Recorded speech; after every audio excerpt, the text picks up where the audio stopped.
கொஞ்சம் வயிற்றுல கொடுப்பாங்க. வயிற்றுலோட வயிறு பத்திட்டு எரிந்துன்னு இருக்கும். இங்க இருக்கவங்களும் இந்த பேரனை நல்லா ஏற்றி விட்டுருப்பாங்க. பாத்தியாடா அந்த பொண்ணு அவன் முன்னாடி சுத்திக்கிட்டு இருக்கா, அவனே ஒரு வேஸ்ட், அவன் முன்னாடி எதுக்கு அந்த பொண்ணு சுத்திக்கிட்டு இருக்கான்னு தெரியல. இந்த பேரன் டைமே கொஞ்சம் ஃபோக்கஸா இருப்பேன் நம்மளுக்கு.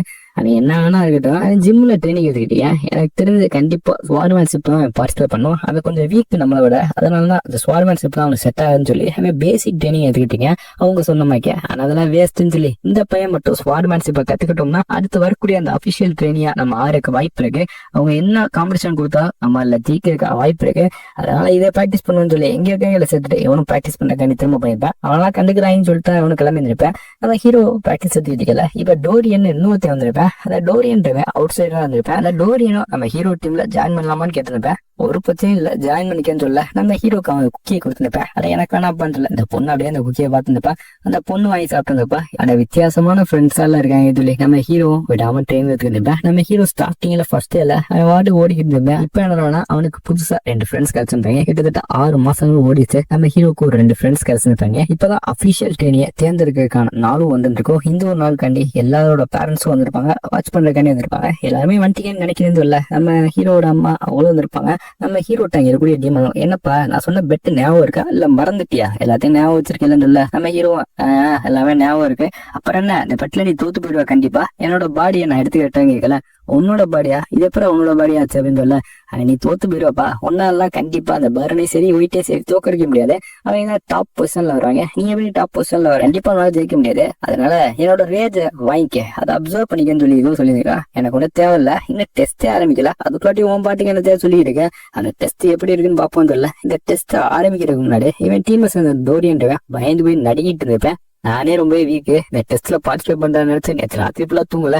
அவ்வளவுதான், இந்த டெஸ்ட் எல்லாம் தோக்க போறேன்னு சொல்லி பதறிக்கிட்டு இருந்திருப்பேன். இந்த பொண்ணு குக்கீஸ் வேணுமா கேட்டுருப்பா. அட வேணாமான்னு சொல்லி நம்ம ஹீரோ, என்ன டீமுடாது, வித்தியாசமான ஆட்களோட நான் சுத்திக்கிட்டு இருக்கேன். ஒரு பையன் பயந்துகிட்டு இருக்கேன், இன்னொரு பொண்ணு அவாட்டு குக்கி சாப்பிட்டு இருக்கா. அது சரித்தான் சொல்லிட்டு இருக்கல. நம்ம ஹீரோ தூரத்துல இருந்து அவனோட அம்மா மெய்டு 2 பேருமே பார்த்துருப்பாங்க. என் பையன் நல்லா வளர்ந்துட்டேன், கான்பிடண்டா இருக்கான்னு சொல்லி அவங்க சந்தோஷப்படல. மெய்டோ ஆமா கடுமையா ட்ரைனிங் எடுத்துட்டான். அவனுக்கு 6 மாசம் ட்ரைனிங் எடுத்தேன். நானே உன்னை ஒரு வாட்டி பார்த்தேன்னு சொல்ல அவனுக்கு ஃப்ரெண்ட்ஸும் கிடைச்சிருப்பாங்க. பாருங்களேன், அவன் ஃப்ரெண்ட்ஸ் கூட கத்துட்டு சொல்லி இவங்க சந்தோஷமா பேசிட்டு இருக்கேன். இந்த டெஸ்ட்டை வாட்ச் பண்ற காடி கிங் இருக்கல, அவரும் வந்து இருப்பாரு. கிங்கே வந்துட்டாரோ அப்படின்னு சொல்லி எல்லாமே சாக்கா பார்த்துட்டாங்க. டேய் நீ எதுக்குடா இங்க வந்தேன்னு சொல்லி இங்க கூட இன்செக்டனும் யோ எதுக்கு இங்க வந்தேன்னு கேட்கல. ஆனா இந்த டெஸ்ட் நான் கண்டிப்பா பார்த்தானோ, ஏன்னா இந்த ஒரு ஈவெண்ட்ல தான் எங்களோட ஃபேமிலியோட ஃபியூச்சரே சூஸ் ஆக போகுது. அதனால அதை கண்டிப்பா நான் பார்க்கணும். அப்புறம் நான் வராம இருந்தேன்னா நீங்க எல்லாம் ரியாக்ட் பண்ண மாட்டீங்களா? என்ன இருந்தாலும் வர மாட்டாரு, இவர் ரொம்ப திமிர் பிடிச்சாரு, நீங்க ரியாக்ட் பண்ண மாட்டீங்களா? அதனாலதான் வந்தேன்ல. அதை சும்மா பேச கேட்டுன்னு சொல்லி இன்ஸ்ட்ரக்டரும் சொல்லி இருந்திருப்பாரு. இப்பதான் இந்த ஒரு டெஸ்ட் ஆரம்பிக்கலாமா, ஆல்ரெடி கிங்கே வந்துட்டாரு, இப்ப டயத்தை வேஸ்ட் பண்ணாம இந்த ஒரு டெஸ்ட் ஆரம்பிச்சான்னு சொல்லி இங்க கூட இன்ஸ்ட்ரக்டரும் டெஸ்ட் ஆரம்பிக்க சொல்லி இருப்பாங்க. அனௌன்ஸ்மெண்ட் பண்ண அடுத்த செகண்ட் இங்க இருக்கக்கூடிய பசங்க மேல ஏதோ ஒரு ஆரா பயங்கரமா இருந்திருக்கும். அது இவங்களோட ஆறாதான் இருந்திருக்கும். நீங்க இப்ப இந்த 6வது தாண்டி இந்த டெஸ்ட்ல நீங்க பாஸ் பண்ணணும் சொல்ல, இதை கேட்ட நம்ம ஹீரோல வந்து எல்லாமே மிரண்டு வைப்பாங்க.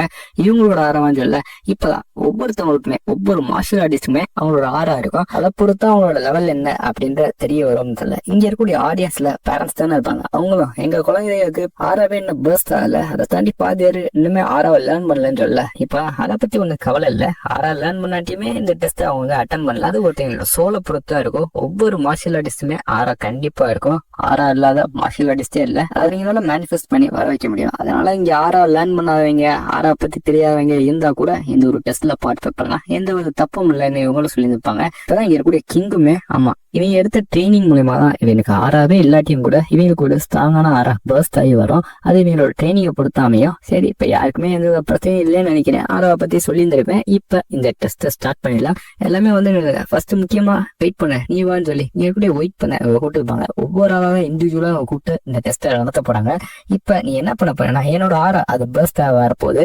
அந்த ஆறாவை தாண்டி நீ என்னை வந்து டச் பண்ணணும், டச் பண்ணி பாருன்னு சொல்லி இவங்களும் இவங்களோட ஆறாவை காட்டிருப்பாங்க. இந்த ஆறை பார்த்து பயங்கரமா இருக்கும். அந்த பொண்ணால ஏற்கனவே கூட முடிஞ்சிருக்காது. இருந்தாலும் இந்த டெஸ்ட் நீ ஃபெயில் ஆகக்கூடாதுன்னா உன்னோட ஆறாவை நீ யூஸ் பண்ணக்கூடாது. அப்புறம் என்னைய டச் பண்ணுன்னு சொல்ல இங்க இருக்கக்கூடிய இந்த பொண்ணு எப்படியோ திக்கி தனதி கடைசியில இவங்க வந்து டச் பண்ணி இருப்பா. இது ரொம்ப கஷ்டமா இருந்திருக்கும். பரவாயில்ல, நீ எடுத்த ட்ரைனிங் தான் எல்லாத்துக்குமே காரணம் சொல்லி இவன் ஸ்வாட்மேட் எல்லாம் பண்ணிக்க மாட்டான். நம்ம ஹீரோ கூட சேர்ந்து பிசிக்கல் ட்ரைனிங் தான் எடுத்துருப்பா. அதே சிவா நெக்ஸ்ட் டோரியன் சொன்னதுக்கு அப்புறம் அந்த பயந்துகிட்டே வந்துருப்பேன். இந்த பயல் கண்டிப்பா நான் தோக்க போறேன்னு சொல்ல இவங்களும் இவங்களோட ஆறாவை எமிட் பண்ணிருப்பாங்க. அந்த பையனும் பயந்து நடுங்கிற மாதிரி இருந்திருப்பேன். நம்ம ஹீரோ தூரத்தை வந்து நோட் பண்ணலாம். அவனால சென்ஸ் பண்ண முடிஞ்சிருக்கு இவங்க ஒவ்வொரு ஆளுக்கு ஏத்தாப்புலதான் ஆறாவை எமிட் பண்ணிட்டு இருக்காங்க. அவங்களோட ட்ரைனிங்கை பார்த்துதான் இவங்க ஆறாவை எமிட் பண்ணிட்டு இருக்காங்க. அப்ப இவங்க எல்லாத்தோட ட்ரைனிங்கும் பார்த்தாங்களா அப்படித்தான் ஆறாவை எமிட் பண்ணிட்டு இருக்காங்கன்னு சொல்ல இங்க இருக்க டோயனோ இவங்களை தொட்டு இருப்பேன். அவ்வளவுதான், நீ ஜெயிச்சிட்டப்பா. ஆனா என்ன ஒண்ணு, உனக்கு கான்பிடன்ட் ரொம்ப கம்மியா இருக்கு, நீ உன் மேல நம்பிக்கை வச்சதான் நீ முன்னாடி போக முடியும்னு சொல்லி நெக்ஸ்ட்னு சொல்லி கூட்டு இருப்பாங்க. அடுத்து பேரன் தான். அந்த பேரன் வந்திருப்பேன். அவனு இந்த ஆறாவை பார்த்துப்பேன், என்ன இது மத்தவங்களோட பயங்கரமா இருக்கேன்னு சொல்ல இப்பதான் இங்க இருக்கவங்களும் அவன் ஆறாவை யூஸ் பண்ணிப்பாங்க. இவனால எந்திரிச்சு நிக்க முடியாது, அவன் நீட் லோன் போட்டு வந்திருப்பேன். என்னால சுத்தம் முடியாதுன்னு சொல்லி கம்ப்ளீட்டா ஹோப்பே இல்லாம இருக்கல. கண்டிப்பா அந்த ட்ரெயின் நான் ஜெயிக்கணும், ஜெயிக்காம விட்டேன்னா அவ்வளவுதான், எங்க அப்பா என்னை வீட்டை விட்டே துரத்திட்டு நான் ஜெயிக்கணும் அப்படின்னு சொல்லி பாஸ்ட்ல என்னோட அண்ணன் ஒருத்தர் இருந்திருப்பான் அவருக்கு. அவனை உங்க அப்பா வீட்டை விட்டு துரத்திப்பாரு, மூஞ்சி டெரா வச்சு துரத்திருப்பாரு. அப்ப நான் ஜெயிக்க மட்டும் என்னையும் அபார்டன் பண்ணிடுவாங்க சொல்லி கடைசியா ஒரு வழியா இந்த இன்ஸ்ட்ரக்டரையும் டச் பண்ணிருப்பேன். அவங்களும் நீ வந்து தப்பான ட்ரைனிங் எடுத்துக்கிட்டு நீ 12 வயசு பையன் தான்டா, அதனால கரெக்டான ட்ரைனிங் எடு, உன்னோட பேசிக் பவுண்டேஷன் ஃபர்ஸ்ட் ஸ்ட்ராங் ஆக்குன்னு சொல்லி ஒரு அட்வைஸ் பண்ணிருப்பாங்க. நெக்ஸ்ட் நம்ம ஹீரோ தான் வந்திருப்பேன். ஹீரோ வந்ததுக்கு அப்புறம் பாப்பா வாப்பா நீ தான் கடைசியா இருக்க, ஆனா அப்படி கடைசியா இருக்க எனக்கு ஃபீல் பண்ணாத, இப்ப என்னோட ஆறாவை தாண்டி என்னை தொடுன்னு சொல்லல. இவங்களோட ஆறா பயங்கரமா இருக்கும், சுத்தி இருக்கவங்களாலே தாக்கு பிடிக்காத அளவுக்கு இருக்கும். இவ்வளவு நேரம் மத்தவங்களுக்கு கம்மியான ஆறாவை எழுப்பிப்பாங்க அவங்க லெவலுக்கு ஏத்தாப்பலாம். ஆனா ஹீரோவுக்கு மட்டும் அங்கே ஆடியன்ஸே பார்த்து வியக்கிற அளவுக்கு பயங்கரமான ஆறா பர்ஸ்டே வெளியில எமிட் பண்ணிப்பாங்க. இவங்க அம்மால இருந்து இங்க கூடிய கிங் வரைக்கும் எல்லாமே சாக்கா பாத்துக்கிட்டு இருக்கல. எனக்கு மட்டும் எதுக்காக இந்த மாதிரி பயங்கரமான ஆறா வருது இல்ல, அது மேபி நீ அந்த பேரனோட சரி ஒயிட்டோடய சரி அவன் 2 பேர்த்தையும் கம்பேர் பண்ணல, நீ ரொம்ப பவர்ஃபுல்லா இருக்கனாலதான் உனக்கு இந்த மாதிரி நான் ஆறாவை எமிட் பண்றேன்னு நினைக்கிறேன். ரொம்ப சிந்திச்சுக்கிறதுக்காம வந்து என்னை டெஸ்ட் பண்ணுப்பா அப்படின்னு சொல்ல நம்ம ஹீரோக்கு நல்லாவே தெரிஞ்சிருக்கும். ஒவ்வொருத்தவங்களோட குவாலிட்டி அவங்களோட பாடியில இல்ல அந்த சோல்ல தான் இருக்கு. இவனோட சோலு ஆல்ரெடி 2 லைஃபை பார்த்துட்டு இருக்கும், இப்ப இருக்கக்கூடிய லைஃப் பாஸ்ட் லைஃப். என்னோட அசாசன் குவாலிட்டி அது எனக்கு இன்னுமே இருக்கு அப்படின்னு சொல்லி நம்ம ஹீரோ கடைசியில இவங்க வந்து தொட்டு நிற்பேன், இதை நடக்கூடாதுன்னு சொல்லி அவங்களே சாக்காயிப்பாங்க. நம்ம ஹீரோ தொட்டு நிற்பேன், என்ன டெஸ்ட் முடிஞ்சான்னு சொல்லி நம்ம ஹீரோவும் சொல்லி நிற்பேன்.